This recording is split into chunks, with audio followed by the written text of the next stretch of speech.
Chief secretary साहब का बड़ा ममनून हूँ कि उन्होंने कमिश्नर कराची को अहकामात दिए और ये जो गुंडा टैक्स हमसे लिया जा रहा था, इस चौकी को हटवाया यहाँ से।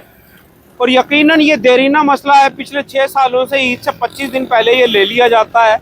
मैं आपको दिखा दूँ, ये रेलवे क्रॉसिंग है, इससे आते हुए ये चुंगी लगाई गई थी, इससे आते हुए ये चुंगी लगाई गई थी। और मैं आपको बता दूं कि चीफ सेक्रेटरी साहब के अहकामात पे ये हटा तो दी गई है, पर यह एक बहुत बड़ी माफिया है और इसमें यकीनन डीएमसी मलीर के administrator, MC Malir, municipal commissioner Malir और दीगर लोग शामिल हैं।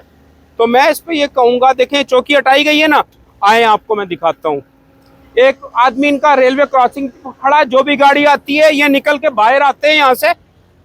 ये देखें, ये कुर्सी पड़ी है, ये यहाँ बैठे हैं। आए बाबर भाई,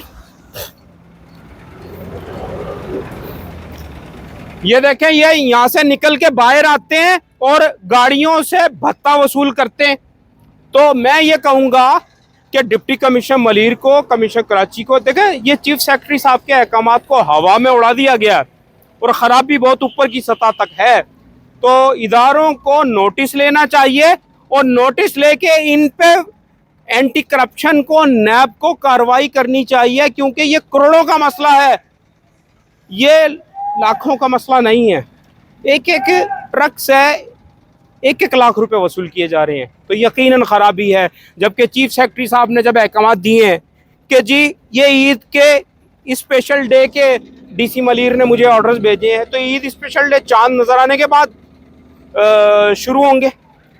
25 दिन पहले ये क्यों लेते हैं पिछले 6 सालों से? और ये जो रकम जमा होती है कहाँ जाती है?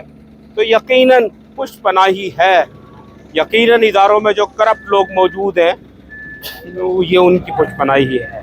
तो मैं अपील करूंगा कि नोटिस लिया जाए। बहरहाल मैं मशकूर हूँ चीफ सेक्रेटरी सिंध का, उन खुफिया इदारों का जिन्होंने मुझे कॉल की और मुझसे तमाम चीज़ें उन्होंने ली। जज़ाकल्लाह खैर।